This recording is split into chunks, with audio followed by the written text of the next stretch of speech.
as Bob said, we got started on a project with really the ASV PRRS Eradication Task Force, or whatever we call it, the PRRS group within ASV, which is a merge of a couple of the committees.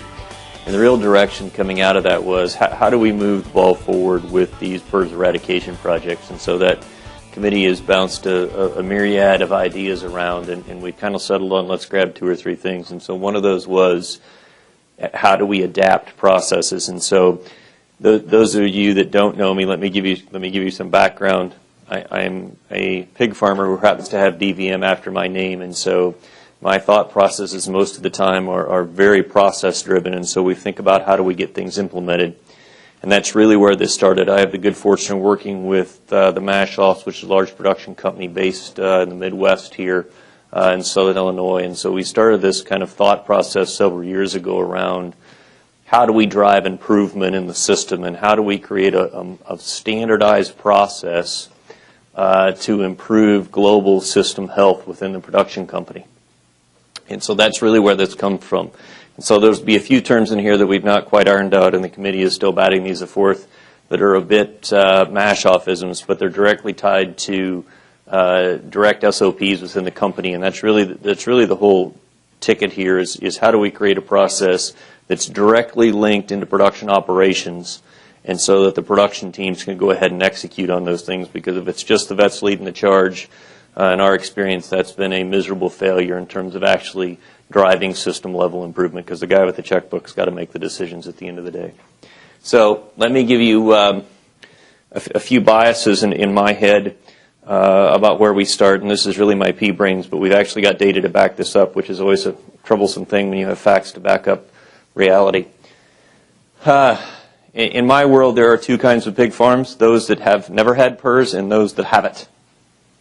Okay? And there is everything in the middle there is no middle. There's right or left.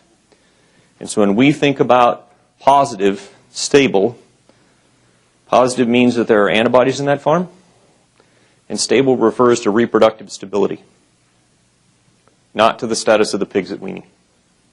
Okay? And it gets into this whole argument of test positive versus test negative, and that's really the terminology we spend a lot of time talking about. Do I have test negative pigs, do I have test positive pigs, or do I have a naive sow farm?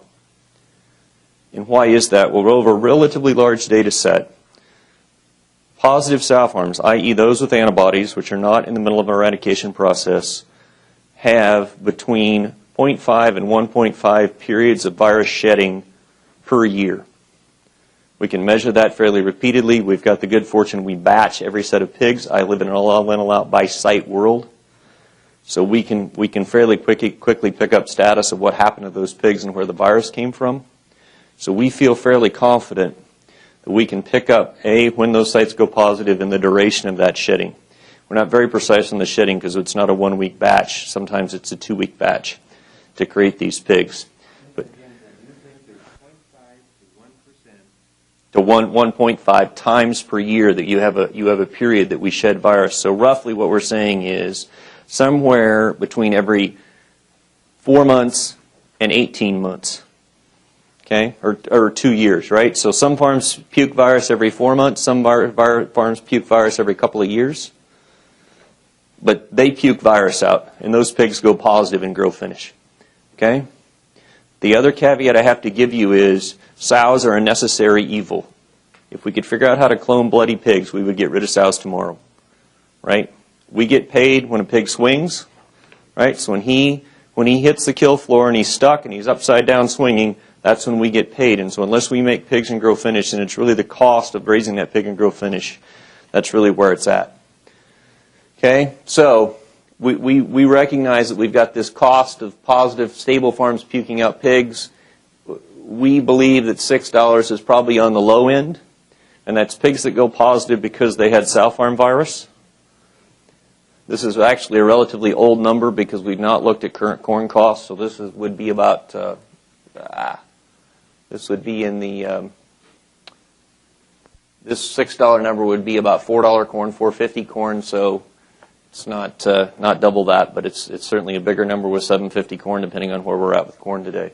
So, I mean, we have kind of gotten to this thought that we've got to get sow farms to negative, and I'm giving you this as the background because conceptually we said we have to get sow farms negative.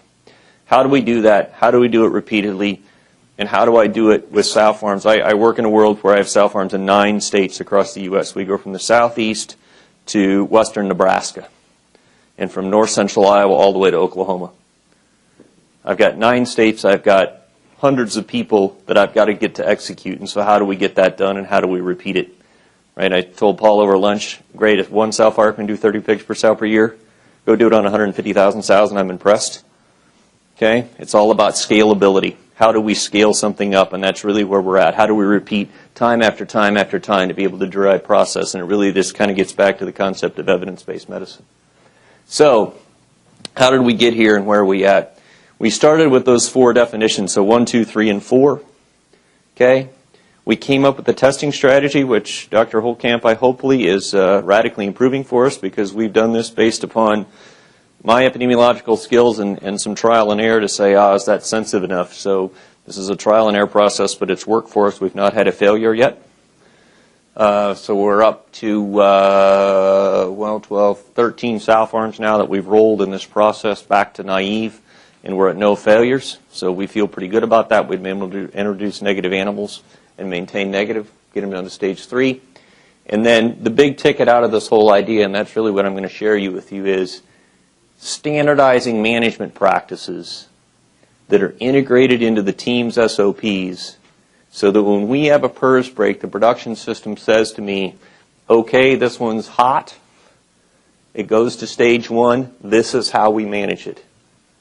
A PRRS break in my world today is literally 3 hours worth of meetings. It's 4 separate phone calls that take about 3 hours. When they break, we're that regimented today, and it works absolutely wonderfully. Okay, yep, this is what we got to do. This is where the guilts are going to come from. They're all operational questions. There's no question of what we're doing. It's just a question of how do we get it done. Okay, so where does that fit? You heard Dr. Polson's theory, but I believe to get things done, it is about repeatability, i.e., is the science solid? Can it happen over and over and over again? Is it biologically based? Is it transparent? Does everybody understand what has to be done and how we're going to measure that? What are we going to do? How are we going to measure it? And then third is about accountability. Does the production team, does production management own it? I.e., does the guy that's the sow farms manager boss believe in it, and is he going to hold the sow farm manager accountable for executing those processes? Okay? This is out of a speech I did last year, but I believe it's a good repeat, and it gets back to the same issues. Implementation is not doing. Implementation is significantly changing the system. That's really what evidence-based medicine is, right? How do I apply the right processes to actually get it done and get it done over and over and over again? Right? So we have to define what the bloody system is, what's the context. We have to put a process together, okay, that follows these tasks. And holy crap, we have to talk to the people. Right? This is the most important step right here. And even though we've been doing this 3 years now, by God, we have to reteach it every time. Okay? Monitor what's going to happen. This is back to the accountability and transparency, and then immediately correct. Right? It's the plan, do, act, check model. Right? It's the same thing. To clearly define what you're going to do and put that process together, it really has a clear set of tasks. And this is really where it's at, right? I believe if you don't have these 4 things in place, if you don't understand the system you're working in, if you don't bloody know how the operations work, which really means how do they measure success? Okay? How are they going to measure success? Can I measure that? Do I have the right science? So do I have the correct evidence to get it done? Is it freaking simple enough to do? This is not a contest of creating the desired degree of difficulty. Right? We always laugh that we come up with these elaborate processes and we do all these things, and I swear to God it's because veterinarians like to achieve the desired degree of difficulty just to make it look hard. Simple, simple, simple, and if we can do things simply, it's better. And then communicate. Part of that is pull the feedback. So what is this dog and pony show? This should be in your book. There's some tweaks that have been ongoing, so this is updated as of about yesterday. So which is impressive because it wasn't done this morning. So most of the time I'm doing slides on the airplane. I did do them yesterday. This is the 4 categories that ASV has proposed and we've certainly adopted. So positive, unstable, positive, stable, provisionally negative, and negative. And those obviously mirror in your papers in your proceedings that mirror the pseudorabies eradication guidelines, and they've actually served us very well. From a management standpoint, so it's again define where you're at and then assign management procedures around that. We have subdivided the 2 positive groups into 2 subgroups. And it doesn't really mean anything different with respect to performance. And so these positive unstable farms still have significant reproductive consequences, and the positive stable farms really don't have reproductive consequences. But because where they're at in a process, we vary the management practices around that. Okay? I'm not going to read this to you, but I'll flip that down again. At the end of the day, we've got 2 processes, and where do we move it through? Basically, we've got a standardized testing process, and let me walk you through this. To be considered a 1A herd, i.e., it's not really blowing and going, we ask for 4 weeks of 4-day-old pig testing. Okay? We use 4-day-old pig testing because we believe that's important to understand in utero status. How many in utero infections are we still dealing with, and what's the prevalence of that? We use tail swabs instead of blood sticks because it's like rope sampling. Anybody on the farm can get a tail swab. And we really struggle getting tail sticks in 4-day-old, or needle sticks in 4-day-old pigs. We use tail swabs. Is there decreased sensitivity? Sure, we understand that. Again, this is about moving the ball forward and not letting perfect be the enemy of improvement. Okay? We do 60, 1 pig per litter in pool of 5, and we do that over 4 weeks, and we have to do that 4 weeks in a row. I've had some questions about, isn't that excessive? Is that... This is one of those, we tried it at less than that, and if we don't test that intensively for that long a time, we fall squarely on our keister. It's really about sensitivity and time that improve the process. If we get 4 sets of negative pigs here, then we move on down the path and really start bleeding wean pigs. So we'll bleed wean pigs, we'll bleed 60 wean pigs 4 weeks in a row. We recently changed the process where you engage the veterinarian. Previously, the farm staff would have done this testing. Now the veterinarians are doing all this testing. It's all about compliance, Bob, because it's not the testing compliance, it's that we're back in rechecking compliance in the herd to say, do we really have those management procedures in place so that if we get a FUBAR and we get a positive back, we know why. That was broken and that's what's happened. So that unfortunately to me that's me today that's doing that bleeding, which is not really my style, but it's a whole lot. It's worth the effort to figure out what the compliance is happening. Okay, the other part that's important is that this testing is set up. So we really start at 154 days and then 182 days, but that really coincides. 182 plus 28 is 210, right? This is really set up with a 30-week herd closure because at the end of the 2A period, once we really certify them as 2A, that's actually the point where we open the herd up and move them to stage 3. Okay? This is another psychology game. There's been some questions asked, well, why don't you bleed here and why don't you figure out if they're going negative or not? I don't want to test because I don't want production guys asking, well, they're negative, what do we do? They're negative, what do we do? Can we change? Can we change? Can we change? I mean, come on, can we move pigs? Doc, we got to move pigs! Right? That's the excitement that happens because the sow guys focus on PSY and not ultimate value creation, which is the pig when he hangs upside down. And so we'll sacrifice saving pigs because most of the sow farms I'm around, they get paid a bonus based upon how many pigs they wean. And so there's intense pressure at the sow farm to save pigs, i.e. put management practices in place that probably promote PRRS movement, but don't actually create value to the global system.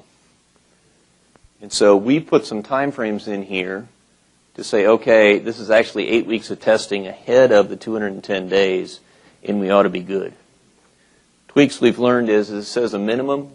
We would tell you on big herds today, we've moved that back. So herds 5,000 sows and greater, we've actually learned that there's no point in starting your testing until probably at least 200 days. Those herds look like they're going to have to be closed for probably 40 weeks. At least some of the cobbled up 5,000s we've got our hands on. That there's just too many subpopulations in there. Okay, this is how we line up the management deal. And this is what I'm really talking about is saying These are specific management SOPs, and can you or can you not implement those? So the red line, so you don't have to, or the red lettering, is a less restricted management practice. Okay? So let's go to the bottom of this, actually. So this is farrowing house management, and ignore this washing thing. It says low-intensity washing. What that really means is, do they have to allow room to sit, wash, dry, and be down overnight? Okay, so you'll see that coupled with weaning apart rooms, right? So if you look at these two things here, we would say that we would not allow part room weaning in these active herds, and we would in the non-active herds. Okay? And you say, well, that's not a big deal. Just get on. Why are you even allowing this here?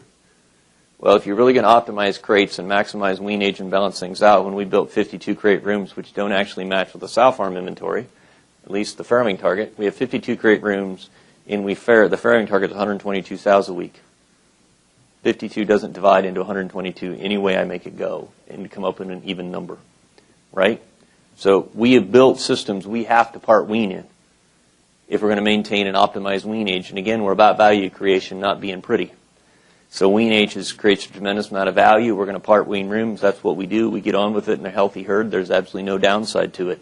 First positive herd, there is downside. So we've got production management to agree that they're going to take either they're going to farrow fewer sows or they're going to take a wean age hit to get the rooms batched. And so we would use more intensive cleanup here, just as an example.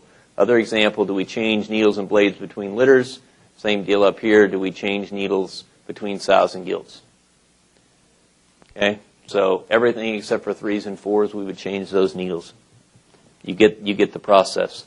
The concept here is more restrictive management, i.e. costing pigs here, less restrictive management over here. This list, and we're finishing the lit review, is effectively all the literature stuff that I could go back and pull up and say, okay, how do we transmit PRRS within herds? What are the potential routes of transmission, and how do we stop it? That's really where it came from. It was a direct lift there to say where we're at. Tubs at farrowing, this would be actually warming boxes because we do intensive colostrum management. So do we let them even use them here? No, because we don't trust them to get them clean. This is interpretation. So any other questions there? I don't think there's any rocket science to any of this. It's just organization in a manner that's executable by a farm staff. I think if we're going to be successful, step one really at the end of the day is you have to have this really long-term view. It's not about PSY over the next quarter or PSY over the next year or anything else. Understanding that a sow farm is this, kind of 5-year love fest, right? We talk to guys that get gilts in, and if they're really doing their job right, when they get a gilt in, that's a 3-year commitment. They've just decided to date her for the next 3 years. So you better take care of her if we're really going to do our job. And I think if you can kind of think in those blocks and help the production team in those blocks, and that may be helping them understand how they bonus their employees, right? But it's a really long-term view, and then, how do we drive long-term margin and long-term value, and how do I stay in this for the long haul? After that, it really just gets down to, do I understand the herd status? Do I really understand where that herd is at? And how do I know it? There was a question, I forgot a point. There's a question, how do you know if a herd is 1A? I.e., it's active. If there's no testing to prove it otherwise, it's 1A. It's the default state. Okay? I can't just go assume it's something else. I have to prove that it's 2, 3, or 4. Otherwise, it's 1, and that's how I manage it, because I'm not willing to take risks to risk those pigs downstream. Okay? So you've got to understand status, and then how do I really work on standard process and willingness to stick to them in the long term. And I think as a veterinarian, our challenge is, right, how are we taught, how are we trained? We're trained. We show up. We got this problem in front of us. We get out our fire hose, right? We show up in the truck. We slide the truck to a stop. We run out. We get our knee craps and half out. We go do what we want to do. Yahoo! We jump back in the truck and we race off to the next emergency. Right? That's really how we're trained, right? Whether that's small animal, whether that's large animal, that's kind of our thought process. Oh, I've got to be doing something. I've got to be changing something. And I really liken this process-based management, and I tell all the newbies that show up, kiddos, it's like 3 days of thinking and 362 days of doing. right? It's a lot less about what we're going to do and a lot more about how we're going to do it. And that's really what this commitment to process has to be. And I think if we can get to that part mentally, that's really the essence of evidence-based medicine. If data suggests what we're going to do, I'll just go frickin' do it, right? And then this behavior thing in dogma is a really big deal. It really is about challenging production teams to think differently. You know, get up every morning and really challenge their dogma so they're doing things that add value, really create change, and not just doing things for giggles.